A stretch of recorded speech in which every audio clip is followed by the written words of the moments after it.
Okay, so welcome to this 40-minute Secrets to Success webinar. I'm Joli Riley, business growth coach at the award-winning Summit Scale Coaching. Um, so as an icebreaker, write your answers in the chat. What words come to mind when you think of a successful person?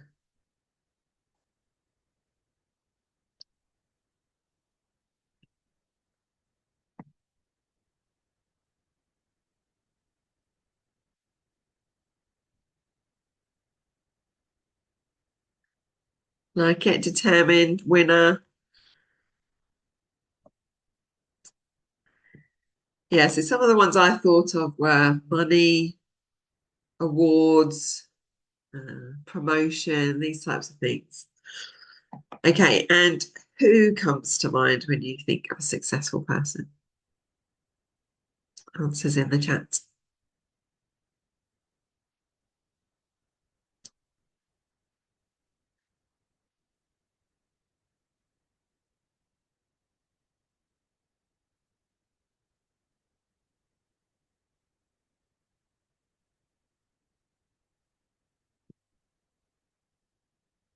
Good. Well, I recognise all the names that you put in the chat. But of course, they could be people you admire, your friends and family, people that are your role models. But yeah, these are some of the ones that came to mind that are famous, although fame is not necessarily the ultimate goal. And what is it that all these people have in common? Well, this is my number one top tip to success. And this is that they are aligned with their intrinsic purpose. A couple of quotes come to mind. So, if you do what you love, you'll never work a day in your life. Or Warren Buffett said, look for the job that you would take if you didn't need a job. Because the reality is that, most of these people are so successful, not because of, the fame and fortune that comes with it, but because they're doing what they love. So most scientists don't stop researching after they win a Nobel Prize, which arguably could be the pinnacle of their career. Most Olympians don't display their gold medals.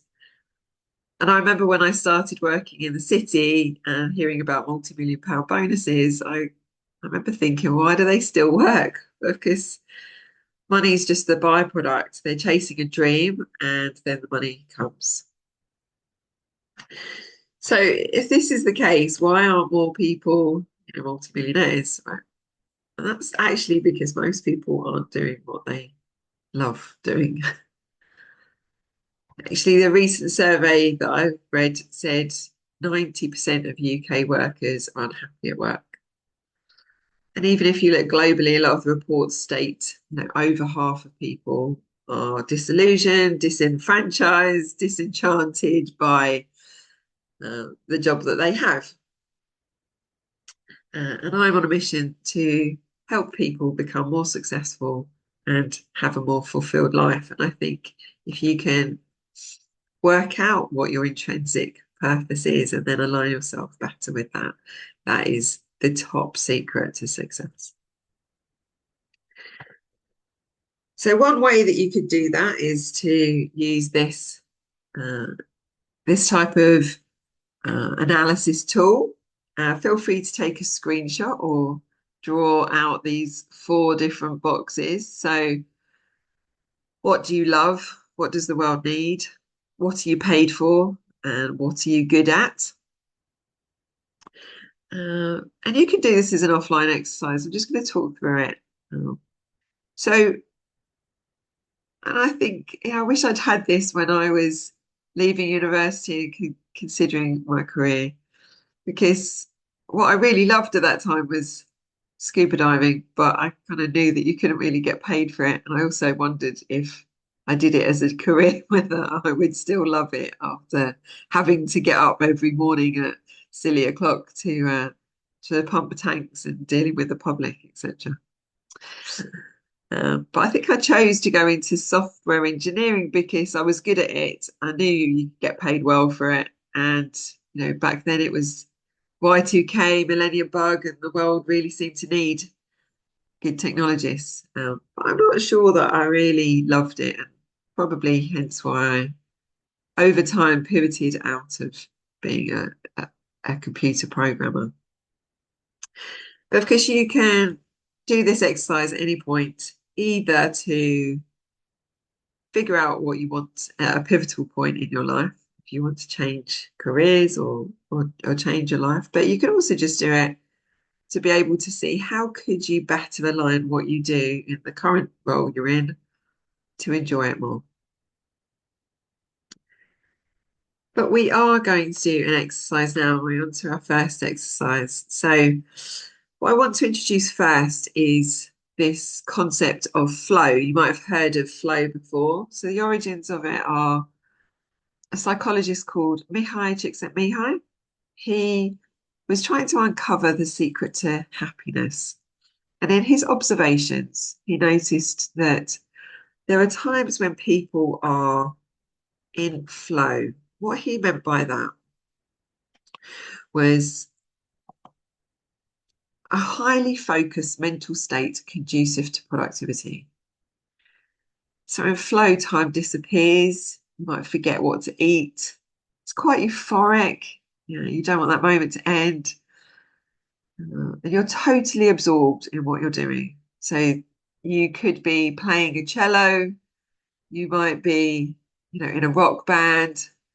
You might be playing sport. You might be computer programming. So now we've talked about what flow is. I'd like to invite you to close your eyes and see what comes up when you try to think of a time when you were in flow.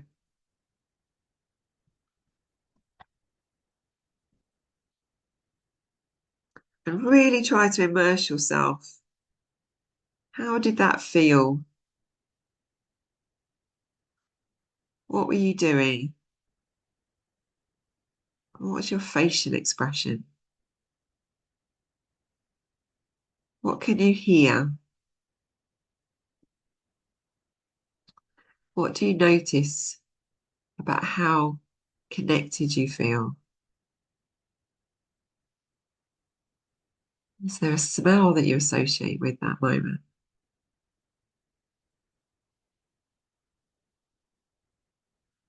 What colours are there?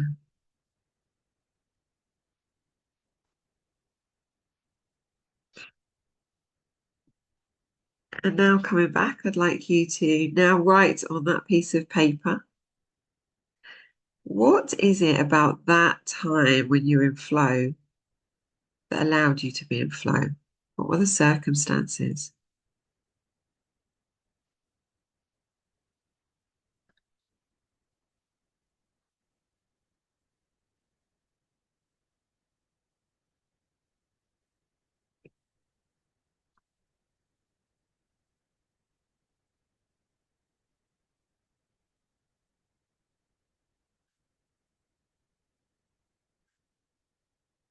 Think of the what, where, why, how.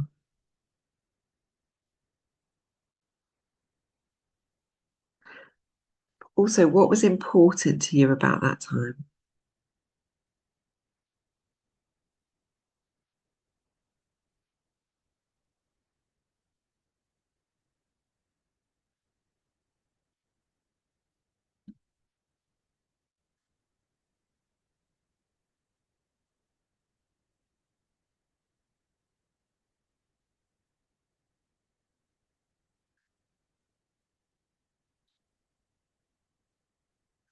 Okay, and now I'd like to invite you to repeat this exercise. So once again, close your eyes.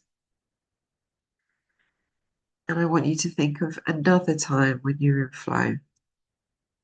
This might be further back in time or more recently.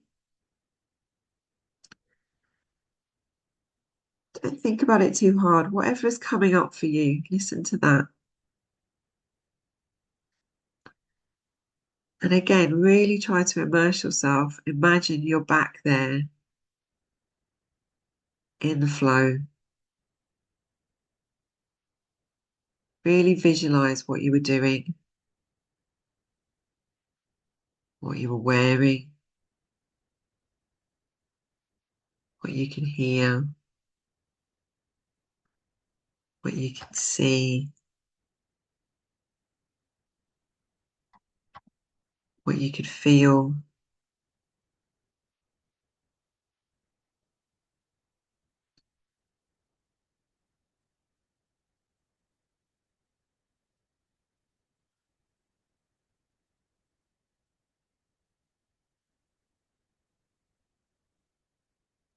And coming back, I want you to once again write on your paper what were the circumstances that allowed you to be in flow.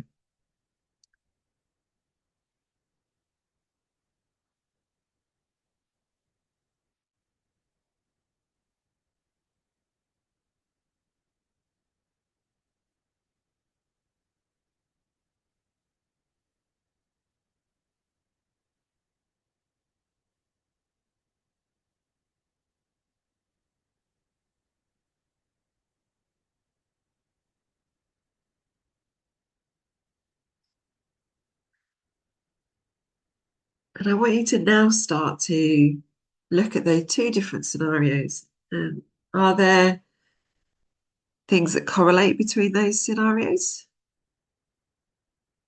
Are there similarities? Maybe circle the words that really resonate with you, that stand out for you as to what it was that was, you know, enabling you to be in flow.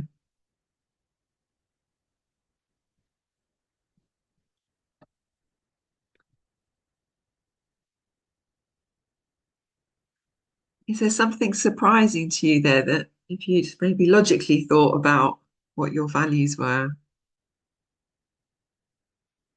these are different to what you might have thought?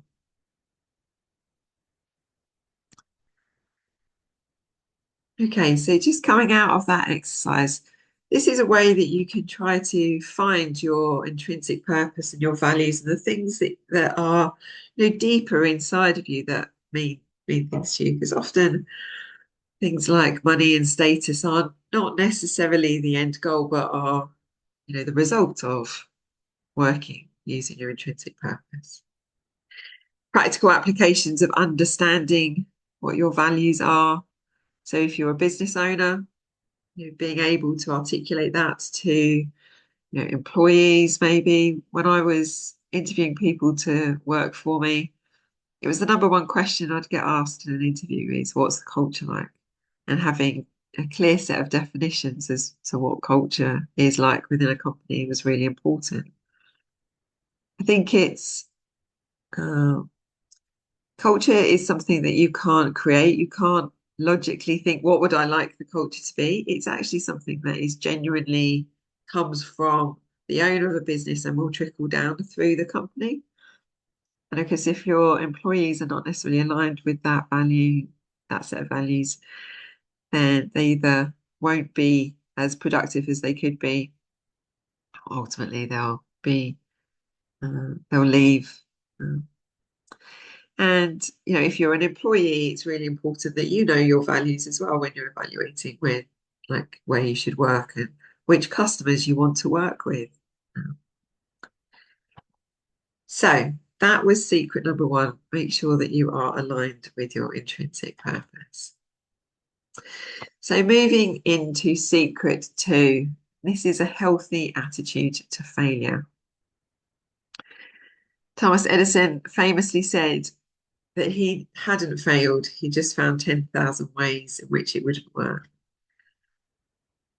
And what this really means is to refocus to reframe your idea that failure is really just a positive thing because it's you get to learn from that failure.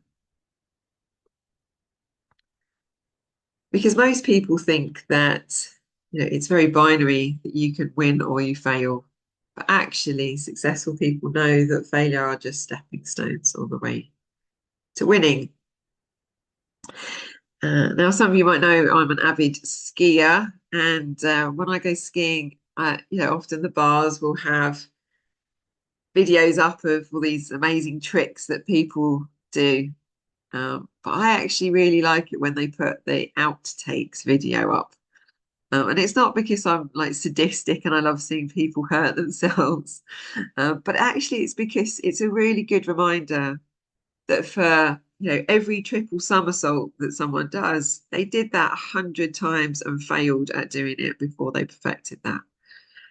And I think it's a really good reminder that that's the same in business as well. You have to keep trying things, iterate, learn from what doesn't work. Um, and one of my favorite phrases is, fail fast, fail often, but fail forward. There's various people have quoted this, who knows where it originally came from, but it takes years to become an overnight success. And again, it's a reminder that, where someone might seem to come from nowhere, often they've been working very hard in the background, trying different things, seemingly failing at them, but keep trying and eventually they will be successful. Anyone remember the fire phone? You probably don't because it was a massive flop. And if you think about Amazon, and maybe Jeff Bezos was one of the names that you put as a success. Amazon is hugely successful. It's one of the biggest companies on the planet, but it doesn't mean that they never fail. In fact, they fail quite a lot. And it's the fact that they embrace a culture of failure that they are able to be successful because no one can really predict which ideas are the good ideas and will work or won't work. But they give it a go, they try. With the Fire Phone, they spent £170 million in research, developing, producing it. And when it launched, within a month or so, I think they were selling it for like 99 cents. And it soon disappeared off the market. But of course, with every failure that Amazon has, they've had amazing success. And it's only because of their willingness to try that they're able to have that success. Another example, if you watch Diary of the CEO podcast or listen to it, Stephen Bartlett, he this year created a position in his company called Head of Failure, with the idea that he's embracing and positively supporting that you should have KPIs in your company to measure how often you're trying new ideas and learning from that.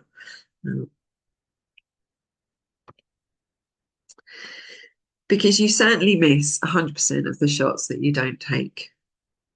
And actually, a lot of us, we all learned as a child uh, to like not fall over and not hurt ourselves and not do things that are too risky. And our parents will nearly always, if you think about, I don't think there's ever been a mother in history that as you walk out the door goes, be risky today. They're always saying things like, look after yourself, take care, let me know when you get home safe, etc. And all these things that we learned as children kept us safe as children, but often hold us back as adults. And this is where we have to, relearn. We should see failure as a first attempt in learning.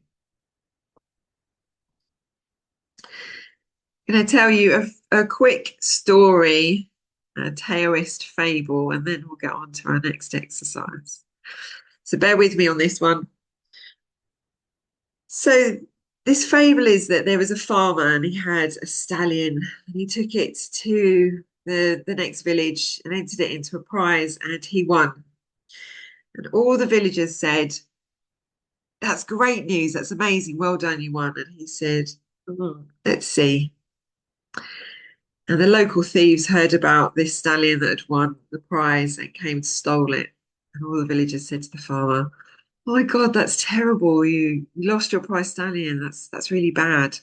He said, oh, well, we'll see. And then the stallion broke free from the thieves, made its way home and picked up some wild mares on the way. And the villagers said to the farmer, "Oh, this is amazing. You got your stallion back and you got more horses." The farmer said, "Let's see." And then his son was trying to tame this wild mare and got taken off the horse and broke his arm. And the villagers said, "Oh, this is terrible news. Your son's broken his arm, and who's going to help you farm your land?" And the farmer said, "Let's see." And then war broke out, and they were conscripting all the young men in the villages. And the farmer's son was not taken because he had a broken arm. And the story can go on. But as you can see, what the moral of this story is that things aren't good or bad in life. And actually, often with time and perspective, something that might have been deemed bad actually worked out well in the end. And this is what I'm encouraging you to do with your attitude towards failure. So if we move into our next exercise, just want you to take a minute to think about a time when you might have at the time felt like it was a failure, you had failed, but which in hindsight now, you think it was a good thing in the long run, even if it meant you just learned from that experience.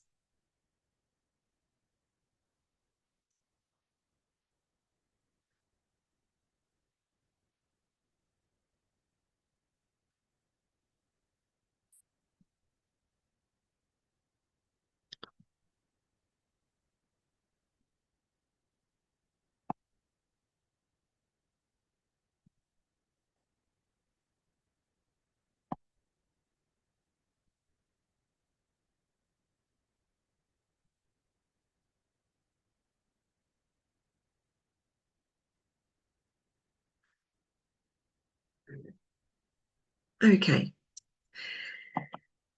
so my third and final tip is tenacity.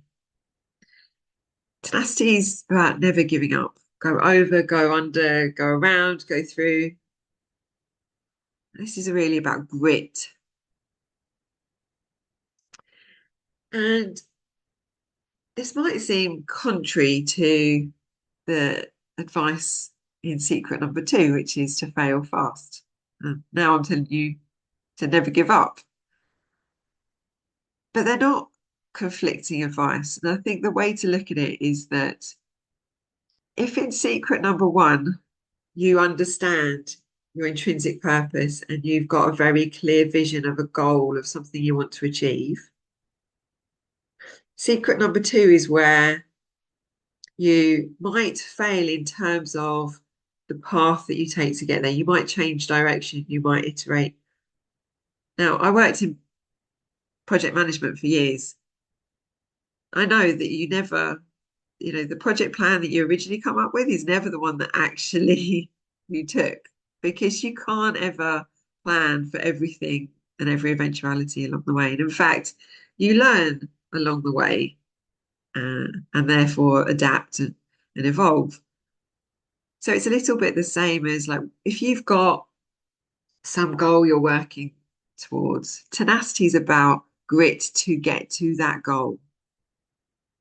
And the fail fast is about being adaptable and flexible on how you might get there. The first plan that you come up with as to how you're going to get to your end goal is not necessarily, most likely not the one that you will actually go with.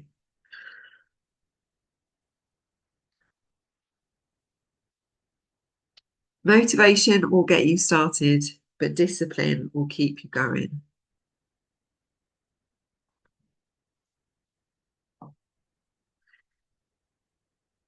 And I'd just like us to look at this model. You might have seen it before. It's called the 4 stages of learning. And think about something that you learnt that maybe was a bit of a struggle to learn, but which you're really good at now.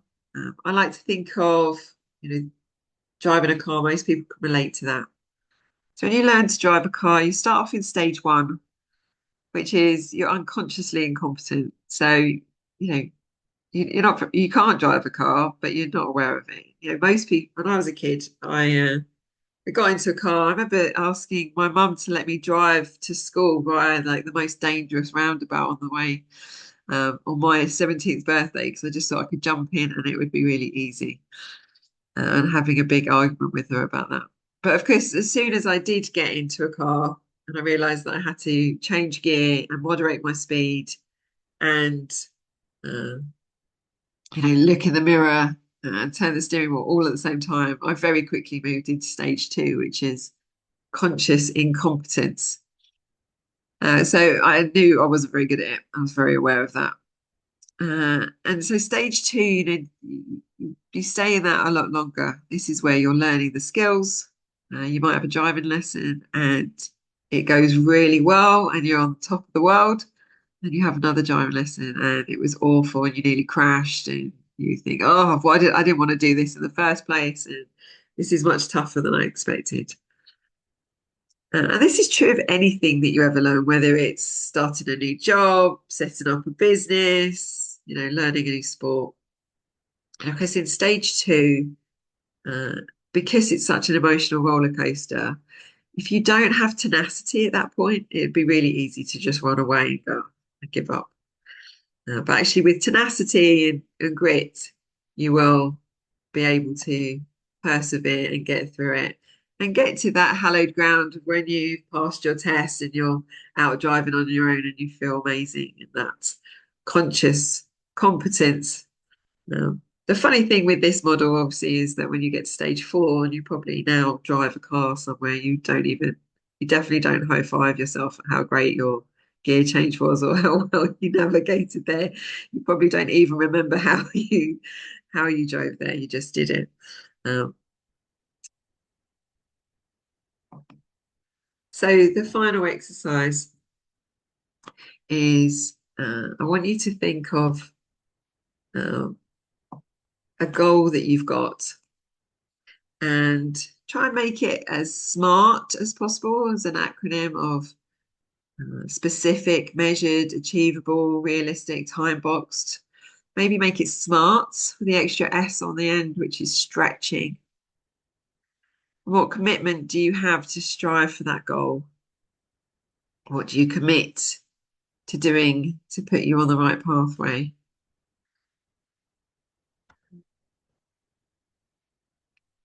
Maybe think about what you might need to promise yourself that you'll do. So, like if you've got a goal like a healthy eating goal, it's very easy to say, I'm not going to eat crisps. And then you go to the pub, and there's, bag of crisps out on the table, and the resolve that you felt that morning can be much harder. But having made a commitment to yourself that something is worth a short-term pain for the long-term goal that you're working for gives you that willpower.